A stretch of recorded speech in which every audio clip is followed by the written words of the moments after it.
Welcome everybody to this presentation on staying healthy this season. I will do my best to give you a few suggestions here in terms of homeopathic remedies and also some of my favorite healing foods to help get through this season of cold weather and lots of eating. Some of you already know a lot about homeopathy, so it certainly may not be news to you because this is really a class designed for beginners, but it can be a good review as well. The first remedy that would be good to keep on hand in terms of homeopathy is something that you can get it very easily. I think CVS even has their own brand these days, and it's called Oscillococcinum. It is the #1 flu remedy in Europe. And the reason for that is that it is very, very effective in stopping the onset of the flu. At least that's my experience, is that it's most useful for stopping the onset of the flu. If you're already getting sick, you might need to try another remedy, another homeopathic remedy, once you have more specific symptoms. But if you're starting to feel unwell, just that kind of general malaise, as if maybe a raw throat and feel like you might be getting something, it's great to start with Oscillococcinum. And you don't have to take the whole tube. That's a good thing to know, because they sell them in these tubes in sets of 3, and they tell you to take the whole dose. But in reality, you only need a few of those pellets. So feel free to just use a few of them, and it will work fine. And that much remedy can last you for a very long time if you don't use the whole tube. So that's a little tip. So there have been clinical studies that have proven that it really does reduce the symptoms of the flu, and it's very effective, and it's very easy to find. You don't even necessarily have to go to a health food store. As I was saying, I saw that there's now a CVS brand of Oscillococcinum, so you can get it in all kinds of places. Remedy that could be very useful during this time when we're trying to juggle and manage so many things. We're trying to keep up with our normal activities with work and family, and then on top of that there are holiday obligations and eating too much, drinking too much, kind of being jazzed up and not having enough sleep. And all of that can call for a remedy called Nux Vomica. This is the remedy for type A personalities, somebody who is in a state of overwork and drinking too much, eating too much, having too much coffee or stimulants to kind of stay awake, and then having to sort of calm down with alcohol or other things, and getting into a very tense, hyperactive nervous system. So if you find yourself in that kind of state, you should definitely consider Nux Vomica as a remedy for that. It's the #1 remedy for hangovers. So having too much alcohol, too much food, and then being in this state, kind of a spasmodic state of the nervous system just kind of clenching up. That's really a Nux Vomica state. It's sort of the American remedy. I think everybody who lives in the United States probably needs Nux Vomica at some time or another, because we're just hyperstimulated all the time. Gelsemium is a remedy for the flu, and it's sort of your classic flu where in the beginning you feel kind of run down, tired, it comes on slowly, there's sort of a dull feeling, maybe a little bit of a scratchy throat.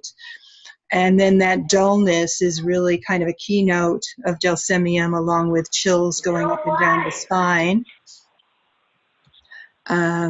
And sorry, sounds like somebody's not muted. I thought I had muted everybody, but maybe not.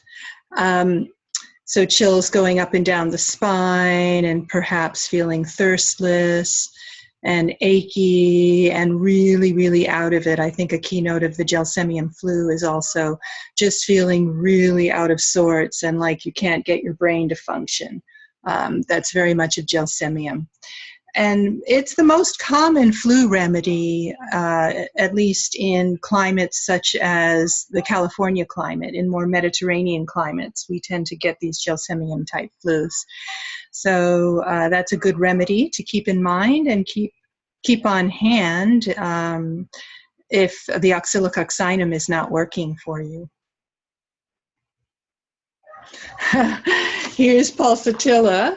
And Pulsatilla is a remedy that is very helpful for overeating rich foods and feeling really sick from overeating rich fatty foods and eating too much. By the way, I have an Ayurvedic tip for you to prevent needing Pulsatilla, which is when you go and sit down for your Thanksgiving dinner, instead of loading up your plate with as much as you think that you are going to want to eat, load up your plate with half as much as you think you are going to eat.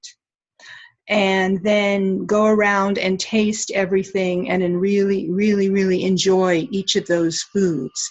And then really think about it after that as to whether you need to go back for seconds. And if you do go back for seconds, again, take half of what you think you want. So this is one way to avoid this pulsatilla state of overeating, is by making that conscious decision to not overload your system by having too much food, which we're all tempted to do when we go to a party or we're at a feast. But at the end of the day, you know, we may end up feeling like this guy here, just really sick from eating too much and needing something like Pulsatilla.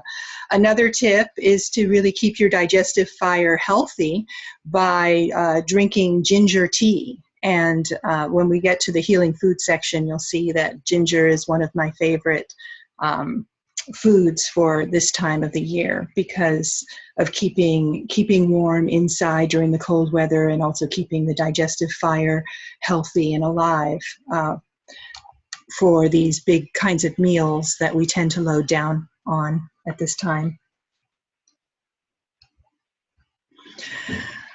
Coffea is another homeopathic remedy that is great. It's known as being good for when you are so excited and happy that you can't sleep. If you think of a child on Christmas Eve, for people who celebrate Christmas, who's just so excited, ailments from joy, they call it, just so excited they just can't sleep. So if the excitement of the holidays and the joy of the holidays is making you feel like you're just too wired to sleep, Coffea is the remedy. And Coffea, of course, is made from homeopathic coffee. This is where the whole principle in homeopathy of cures like comes in, because this is a remedy that if you take it, if you drink a cup of coffee, it's going to keep you awake. But if you take the homeopathic remedy Coffea when you're feeling hyper, it's going to help you sleep. It's one of our main remedies for insomnia, and especially insomnia caused by excitement and joy, which can happen at this time of year.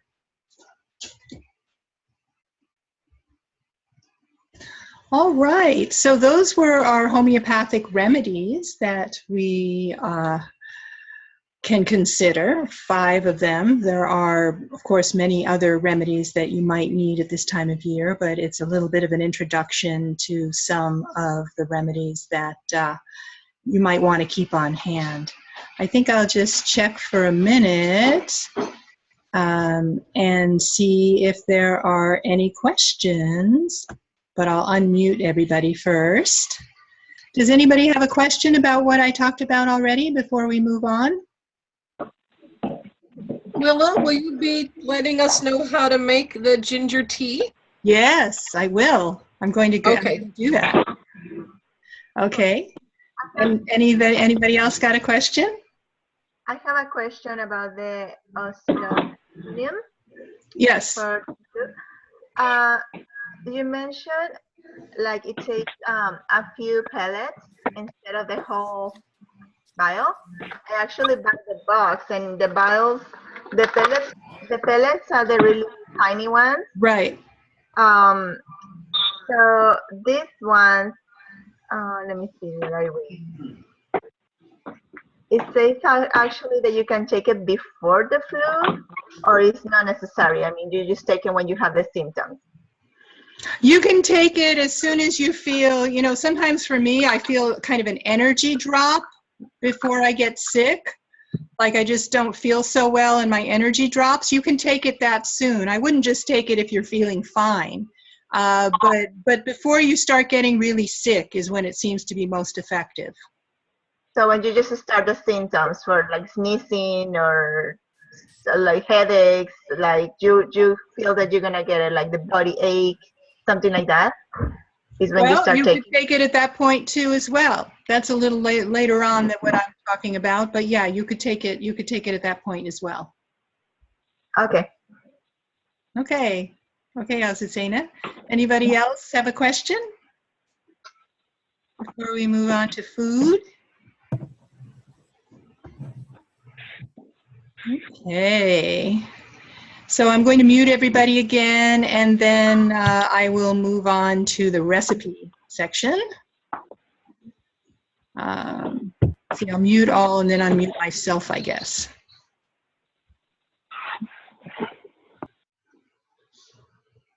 I guess I'm not muted, so that's nice. Didn't mute me.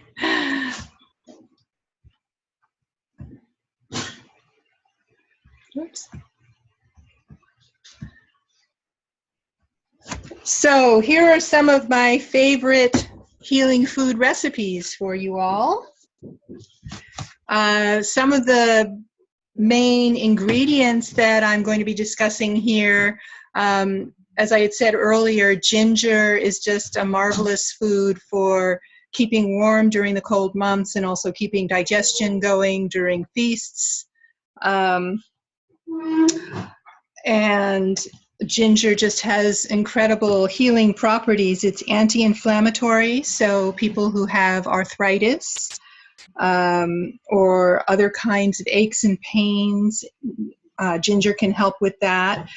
It has a tendency to decrease blood sugar, and it also is very, very good for the heart and decreases cardiac risk factors, including lowering cholesterol. And it is also anti-cancer. So it seems like a very simple spice, but it's actually a very, very potent healing food. It's especially useful in nausea and indigestion, including women who are pregnant and having morning sickness. It helps your body to break down high protein foods. So this is if you're having a really large meal and it's a heavy meal, this is going to be very helpful. The only warning I would give about ginger is that it is very heating, so you don't want to overdo it if you tend to run hot anyway, and you can kind of feel it. If it feels good to you when you drink a cup of ginger tea, then maybe you can have another one, or maybe you can have a few cups of ginger tea every day. But if it doesn't feel good, it would be better not to. A good example of how you can judge this kind of thing yourself is recently I experimented with drinking something that's been talked about a lot recently, a healing food called yellow milk, which is made with about a teaspoon, 1 or 2 teaspoons of turmeric in it. And turmeric, again, has incredible anti-inflammatory properties and anti-cancer properties and all kinds of things. But I found when I drank it that I felt kind of jittery and hyperstimulated, even though it's supposed to be something that you drink at night to relax. And then I did find out that it's very high in oxalates, very, very high in oxalates. And oxalates contribute to kidney stones, but they also contribute to inflammation. So it's really not good to overdo turmeric because of the high oxalate contents.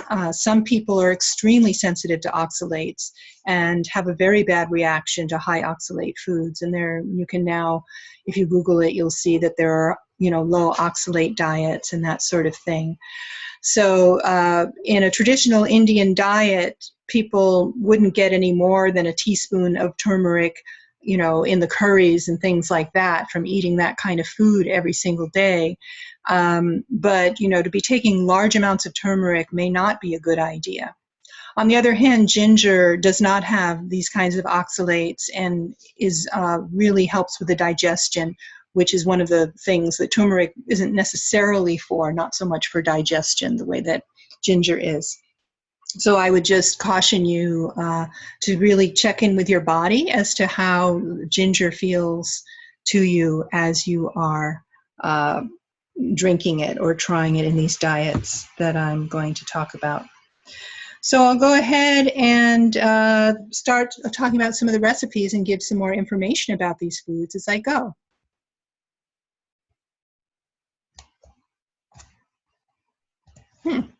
And the slide is not changing. There we go. All right, this is one of my favorite foods and very, very digestible. Kobocha squash is in all of the markets right now. They are in season. They're a wonderful Japanese squash, and the ones that I get are actually bright red, but whether they're the color of a pumpkin, like a deep orange, maybe deeper orange than a pumpkin. This picture is a green one. And they are a very, very delicious kind of squash. The neat thing about them is you can eat the skin. So they're very easy to cook. You're going to want to, chop it up and remove the seeds as you would with any other squash. And then you're going to want to chop it into 1 or 2 inch chunks. But you do not need to remove the skin for this recipe. So you can take the chunks of the kobocha squash and then you can put it into 4 to 6 cups of water and then add some ginger. And I had mentioned before, how ginger being such an important healing food for this time of year. And one of the things that you can do with the ginger, if you want to make it kind of more flavorful and sweet, is to either roast it first or use dry ginger. Because the ginger, some of the chemical properties of ginger change when you roast it or dry it. And you'll know exactly what I'm talking about if you've ever made a ginger tea or put sliced ginger into something. There's just a lot more flavor and a lot more sweetness if it's roasted or dried. So you can decide what you like. You can put in as much as you like. I'm not really specifying here because it just depends on how gingery you want it and whether you roast it or you dry it. But you add the ginger, the water, and the squash all together, and then you just want to simmer it until the squash becomes soft. And what you'll find with this kobocha squash is it kind of begins to disintegrate into the soup and make this lovely matrix of gingery, orange, delicious soup. The longer you cook it, the more it will kind of dissolve. And if you cook it for a long time or you save it as leftovers, you don't, some squash soups, you put them through the blender and you puree them. This one you don't need to do that with. You can have these kind of semi-soft chunks, but also this wonderful sort of, as I said, orange matrix. Then you can put, for flavor, sesame oil goes great, and sesame oil is another very healing food, very anti-vata in terms of its Ayurvedic connotation. It's very warming, it's very soothing. And then to make it even more healthful, you can put in some kale, even you can use seaweed. Seaweed is very good in this. Kale is good, spinach, any kind of green you want. And you can even put in some chopped up tofu, and you will have a very highly digestible and warming and very cleansing soup. very alkalinizing after all the acidifying foods that we tend to eat when we're, at a Thanksgiving dinner or, at a holiday meal. So this is a very alkalinizing. All of these, everything in this dish is very alkalinizing for your body. Okay, Lynn was asking about my recipe for ginger tea. This is actually ginger, honey, and lemon. This is a very, if you feel like you're getting sick or you want to avoid getting sick, lemons are also very alkalinizing to your body. So ginger and lemon both are. And the honey is just a very soothing, healing food as well. So this is a simple way to make it.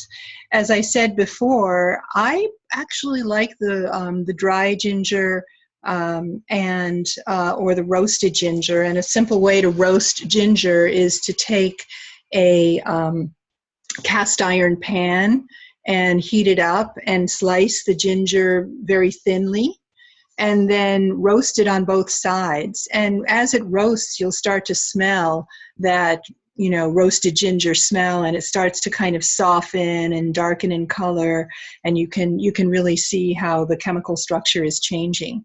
So you can roast it yourself, or you can just buy, dried ginger if you don't want to go through all that trouble.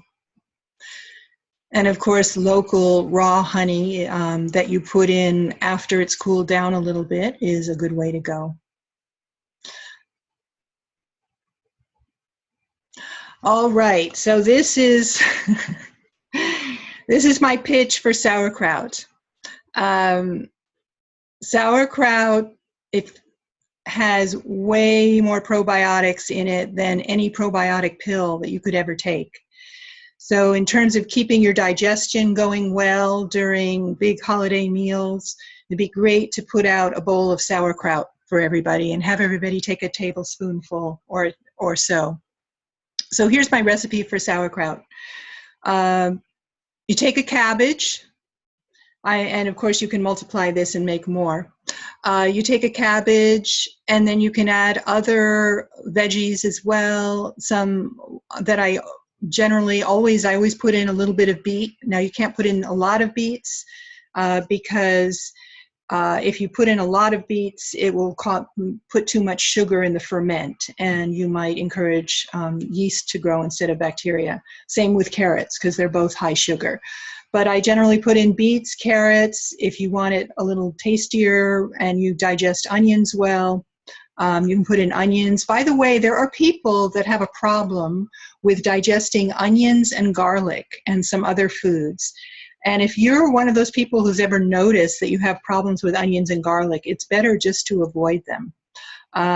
This is something I recently found out about, but I know that people have complained to me about this occasionally. It's a great symptom for homeopathy, but it turns out it's actually a thing, and I'm forgetting what the name of it is. But having, digestive problems from onions and garlic, when most other people actually do well with them, they're kind of nature's antibiotic. But do check in with yourself about that, especially if you're considering putting raw onions or raw garlic into this kind of recipe.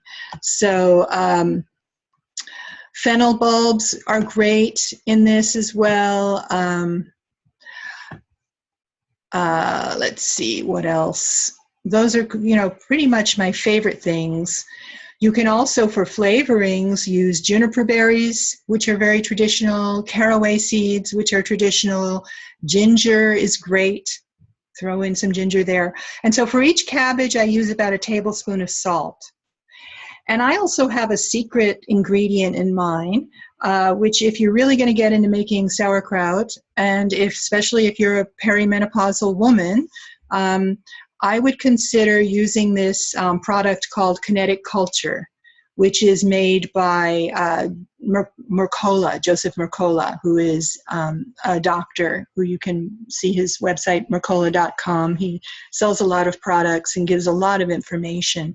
But the basic thing is that fermented vegetables are one of our best sources of vitamin K2. And vitamin K2 is the vitamin that tells your body to put calcium into your bones and not to put the calcium into your arteries. So what it does is it prevents all the kind of cardiovascular problems that we have, high blood pressure, hardening of the arteries, anything to do with the problems of aging with the cardiovascular system, because it's keeping the calcium from forming plaques in your arteries, and at the same time it's strengthening your bones. So this was a recent thing in the last few years, that the discovery of vitamin K2 and its role in bone health and heart health. So every perimenopausal, postmenopausal woman should be making sure she has good quality vitamin K2. So what Dr. Mercola did is he developed a combination of probiotics that enhance the amount of vitamin K2 in sauerkraut. Because as I said, one of the main sources of vitamin K2 is fermented vegetables. So he experimented and found the perfect kind of probiotics to make very, very potent sauerkraut for building bone. So I use this because about 1.5 years ago I was diagnosed with osteoporosis, and I made a bunch of changes to my diet. One of them was to alkalinize my diet. And, you know, hence the kind of information I'm giving you about ginger and pretty much all the foods that I'm describing here are all alkalinizing foods. And also I increased my vitamin K by eating this sauerkraut, making my own and eating it.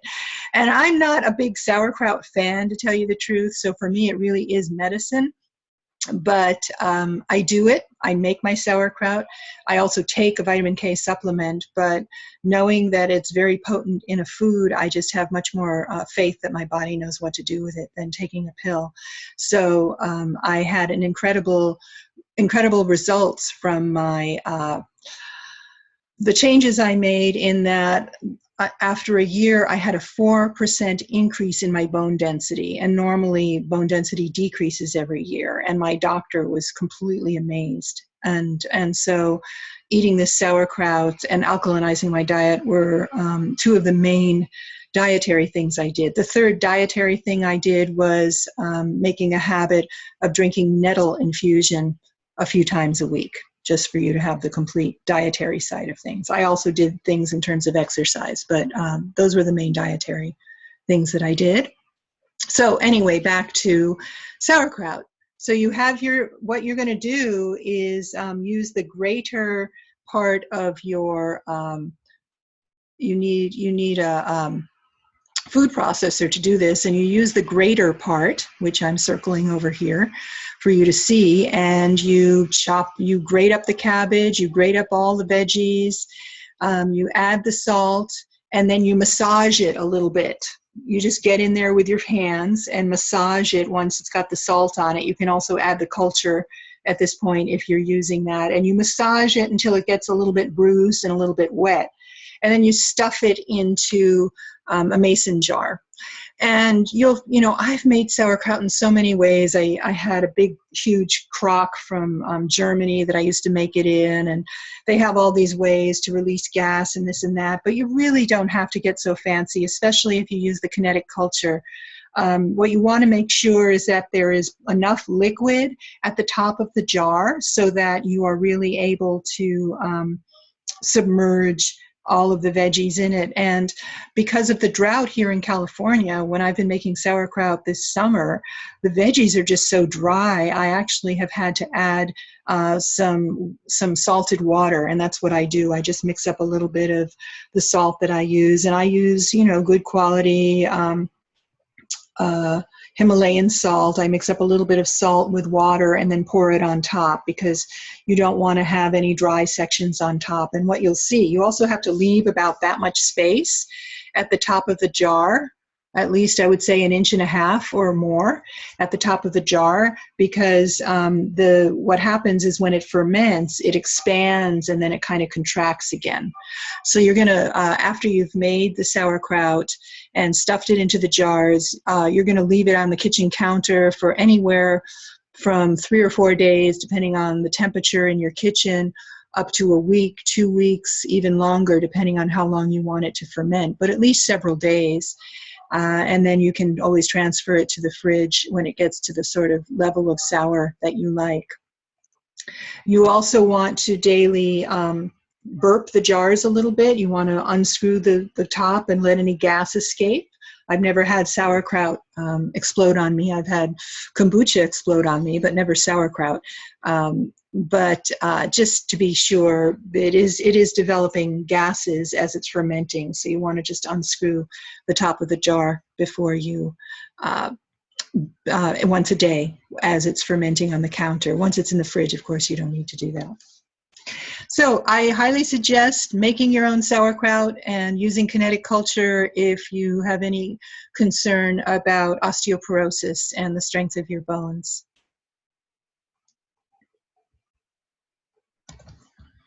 All right.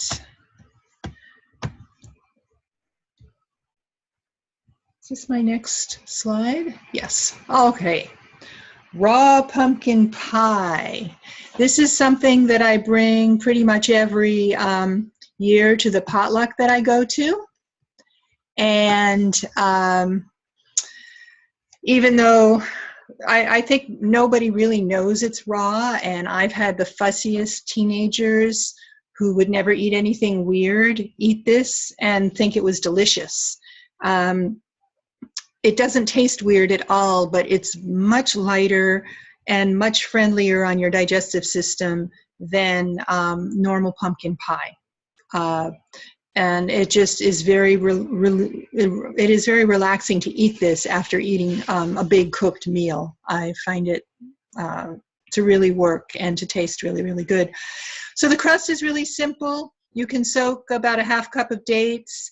Again, this is all a food processor recipe, and 2 cups of almonds. To make the almonds more digestible, it's always good to soak them first, and then maybe like soak them overnight, and then discard the water, and then dehydrate them, or just put them in an oven, and a low oven for a while. If you are really up to it, you can always remove the skins, but it's really a lot of work.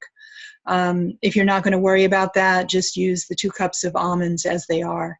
But by soaking them, that you definitely enhance the digestibility and taking off the things in the skin that interfere with digestion. So for the filling, so that you basically do the almonds and the dates, and then you can pat that into a pie plate. And then for the filling, a couple of cups of any kind of squash you like. I think butternut is what works really well. You can even use sweet potatoes. Anything that's sweet and orange will work really, really well. I've never cared so much for it made with pumpkin, to tell you the truth. That's why I put the words pumpkin in parentheses, because for me, butternut squash and sweet potato come out way better, much more yummy. You want to add some dates to this as well. If you want to get some Irish moss, it's a kind of seaweed that if you soak it and wash it, it will help to bind, but it's not necessary. And then your pumpkin pie spices. You can just go to Trader Joe's. I just got some myself just to have on hand for various things. I think for $1.99, Trader Joe's is selling their pumpkin pie spice mix, which is perfectly fine. But if you want to mix your own, you could put in 2 teaspoons of cinnamon, a teaspoon of finely diced ginger, or you could use ginger powder. I think that would work really well, because then you'd get that more potent flavor. A teaspoon of nutmeg, a teaspoon of coconut oil, a little bit of vanilla, and then see if you need any liquid to blend that all up. But first, do those first ingredients in the food processor, and then see if you need some liquid to make it go, and then just pour it in and refrigerate it, and you have your pie. And I guarantee you, it's very delicious. You can't really go wrong. The ingredients are so yummy, and there's nothing to go wrong in this recipe. You could add a little salt to both the crust and the filling. I didn't write that down here, but always having a little pinch of salt often brings out the flavor nicely. All right. And I think this is my final recipe, which is something I learned to make in Indonesia. So I'm going to talk a little bit about mung beans and coconut now. Mung beans are kind of a perfect match to ginger because mung beans are very cooling. In fact, somebody that gets too hot would do very well with mung beans. They're also extremely detoxifying. So after eating very heavy foods, they can help to detoxify. They are also excellent for the heart. They cleanse the heart and the vascular system. They're excellent for diabetes in terms of bringing blood sugar levels down. They are anti-cancer. They inhibit the oxidation of LDLs. They are very high in magnesium. They lower blood pressure, maybe because of that high magnesium content. So they have really wonderful healing properties. And so mung beans are these little green beans. I should have given a picture here of the actual beans, but you can soak them overnight, and if they're fresh, you'll really see them expand quite a bit overnight. And then you want to add about 5 cups of water, and then dried or roasted ginger to taste, as I had explained earlier about ginger. And then at this point, you want to boil them and cook them into a porridge, basically. And this, again, will depend whether if you're using a pressure cooker, they'd be done in 20 minutes.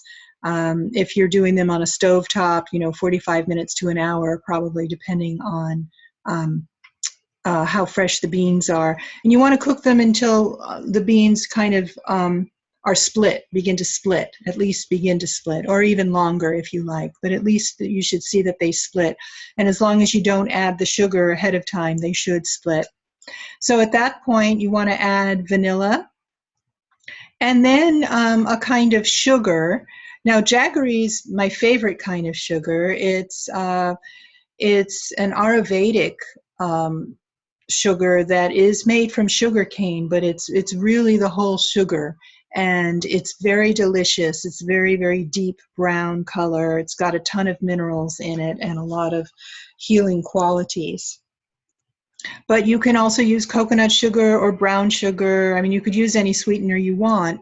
If you want, to make it lower carb, for somebody with diabetes, you could even use stevia. A lot of times in these kind of recipes, I use stevia instead. But you can go ahead and use one of this sugar and taste it, see how it tastes. And then at that point, you add the coconut milk, a can of coconut milk, or some coconut cream. Now, coconut is another very healing food. It's very high in medium chain triglyceride or medium chain fatty acids, which increase metabolism, help you lose fat. They control appetite as well. Coconut helps your brain function. It contains lauric acid, which kills bacteria, yeast, and viruses. Coconut is a wonderful healing food. So this is a very detoxifying kind of porridge that you can eat as a breakfast food, but you could also eat it, as a snack in the afternoon, perhaps. In Indonesia, it was generally either a breakfast food, but sometimes there were special holidays like Chinese New Year where we stayed up really late, and it would be served kind of in the middle of the night to kind of keep people going because it's very soothing, but it's also sustaining. So this is a really favorite recipe of mine, and I hope you enjoy it. Oh, there is one more food I forgot. about the Bliss balls. So this is my favorite recipe for Bliss balls. This is a really great healing food that you can take with you if you're going to be traveling. I generally carry these around if I'm traveling because they're very, very sustaining. They're delicious. They keep you from grabbing candy bars in gas stations and things like that because you have something really delicious to eat right there in your car. Or in your bag if you're on an airplane. So what you do is you take 2 cups of shredded coconut, 6 tablespoons of coconut oil, 2 teaspoons of vanilla, and 2 tablespoons of cacao, but you could also use regular cocoa powder, and then some kind of sweetener to taste. I often use stevia and don't use any caloric or carbohydrate sweetener at all. Then you just combine all of this in the food processor and make sure that it's kind of getting into a consistency that you can work with, like a kind of dough. And then you just roll it into balls and coat it on the outside with more of the shredded coconut, or what I like to do is use chia seeds. And so you've got the chia seeds, the coconut. Chia seeds are another incredible healing food. They're full of omega-3 fatty acids. They're high in protein. They give you a lot of energy. So I use, and you can't taste them very much on the outside. They just kind of add a little bit of a crunch. If you're going to add chia seeds, you're going to want to drink a lot of water because chia seeds are also one of those seeds that really expand in your digestive system. So they kind of create this sort of matrix, which is very, very good for preventing constipation. So you're going to want to drink a lot of water or a lot of liquid if you put chia seeds on the outside, because normally you would take chia seeds and mix them in a glass of water, but instead you eat them and then drink a glass of water. So that is a really delicious recipe. They really do taste good. And again, even people who aren't used to weird health food often enjoy these.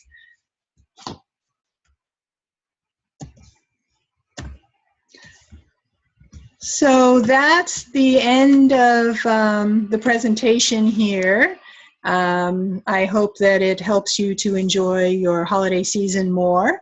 And so I'm going to just take some questions now. I'm going to go and unmute everybody and see if you have any questions for me.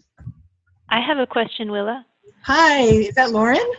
Hi, it's me. Yes, Lauren. I wonder if the Bliss balls could be made with carob for people who don't eat chocolate. You could try. I don't see why not. I mean, it's basically a powder. So yeah, if you don't want to do raw cacao, you could use carob powder instead. It should work. Okay. I've never tried it, but it should work. I gave up on carob back in the mid 80s when I made my first carob birthday cake for one of my kids, and it did not go over well. I mean, I know that some people, they get headaches or whatever and can't eat chocolate, but in my family, I had to give up on the carob idea because I made a birthday cake for one of my kids who was maybe 5 years old, and nobody would eat it. And I was like, okay, I give up. I give up on carob. All right. Other questions? I have one, Willa. Hi. Okay, Azucena, go ahead.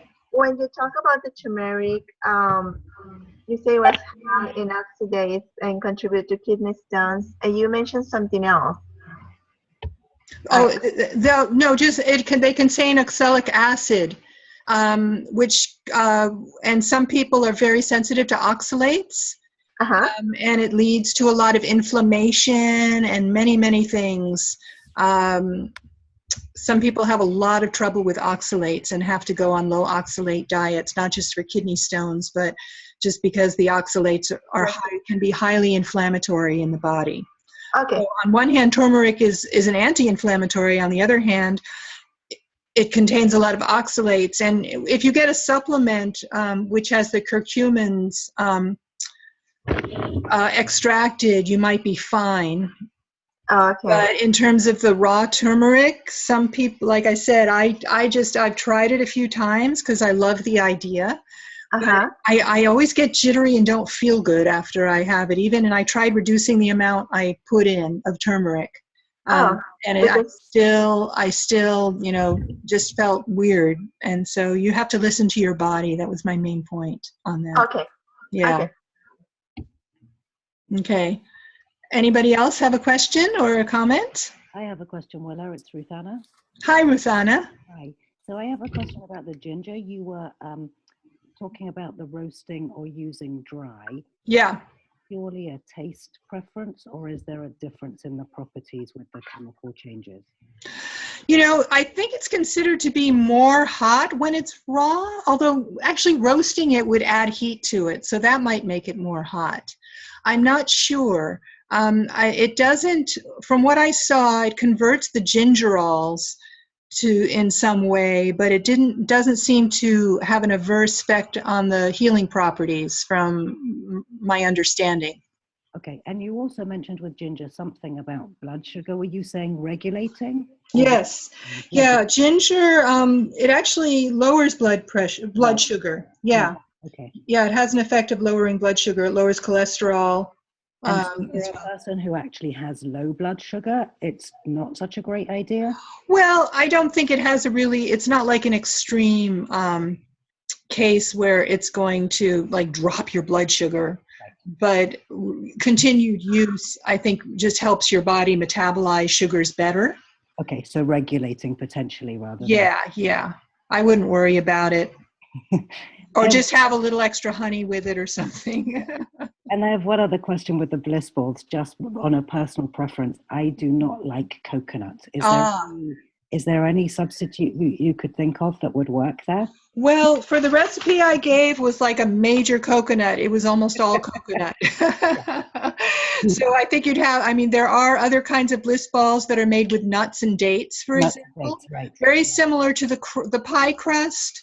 That recipe that I gave for the raw pie could be made into a Bliss ball. Right. That you could even add the pumpkin pie spices. Yeah. Because, nuts and dates, and I forgot to mention almonds have just incredible healing properties as well. They also lower cholesterol. They alkalinize the blood. They build the ojas, which is the vital energy of the body.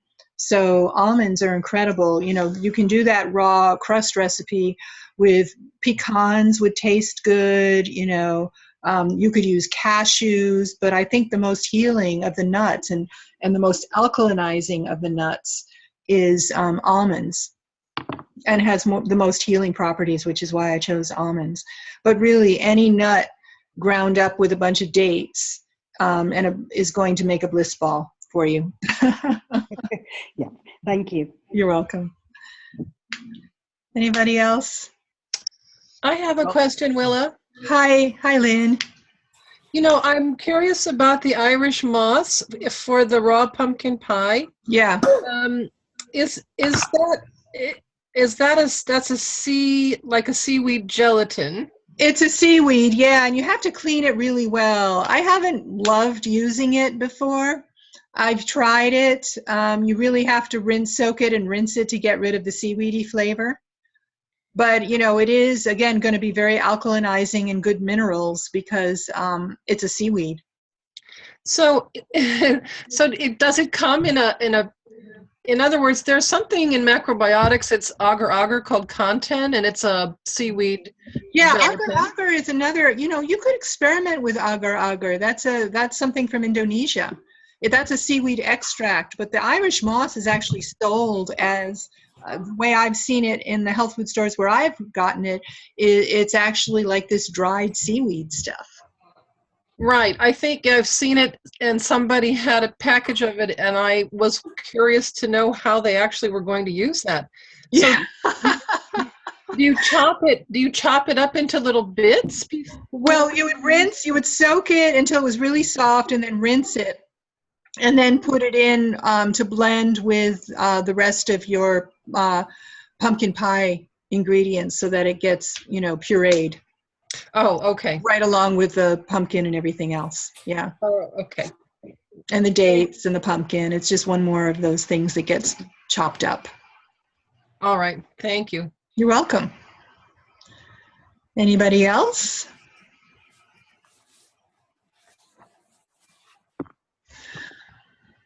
All right. Hold on. Okay. I have So, one more yes? quick question about Sure. the crust. The almonds and the dates, you just chop them up and sort of put them around the pie? No. The almonds and the dates you chop up in the food processor, and then you pat them into so that they become, The crust. they become the crust. And then you pat them into the pie pan. Okay, thank you. Yeah. It's really, I'll tell you, I've been making, that's been my contribution to the potlucks for years. That I go to the same potluck every year, and that's always what I bring, and everybody raves about it. And for your friends who are gluten-free, for your friends that, don't use any refined sugar, all of those, they're going to be really good. It's vegan. That sounds great. In fact, everything I gave here was vegan, I guess, now that I think about it. All right. Well, enjoy and have a great holiday, and I look forward to seeing you next time.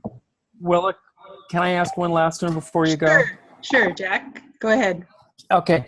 I was just going to say, when you go ahead and mix all that stuff together for the pie, then you pour it into the pie pan, correct? Yeah. And then you refrigerate it? Yeah.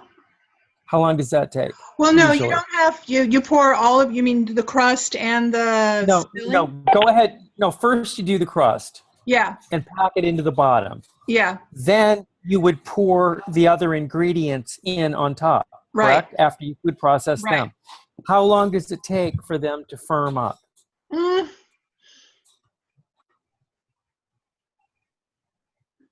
That's a good question. I'm not sure. I mean, they don't firm up a whole lot. If you use the seaweed, they might firm up a little bit, but just going in the fridge, once it gets chilled in an hour or so, everything gets a little more solid. Okay, but you can cut this, right? Doesn't have to be a long time. Okay, thank you very much. Yeah, I mean, generally I make it ahead of time, and it's sat in the fridge for a few hours before I serve it, so I've never really noticed how long you have to wait. And you don't leave it like very liquidy, right? You leave it like kind of hard after, like before you pour it. Yeah. You don't want it super liquid. Yeah. That's why you want to, at the end, kind of check and see if you need to add liquid to just sort of hold it together, or whether not. Coconut oil also is good at holding things together when it gets cold. So you could add more coconut oil if you like the flavor of coconut oil. And you could do that. And if you don't like coconut, which Ruthanna was saying, I think, was it Ruthanna who said you didn't like coconut? It is, but the green is fine. You can definitely leave out the coconut oil. I've done it without. Coconut oil is not too much flavor, so it's actually fine. Okay, as long as it's not too much of it. Okay. Shredded coconut, that's too much. All right. All right. Well, great. Enjoy your holidays, and we'll talk again soon. Thank you. Thanks a lot. Bye. Thank you. Happy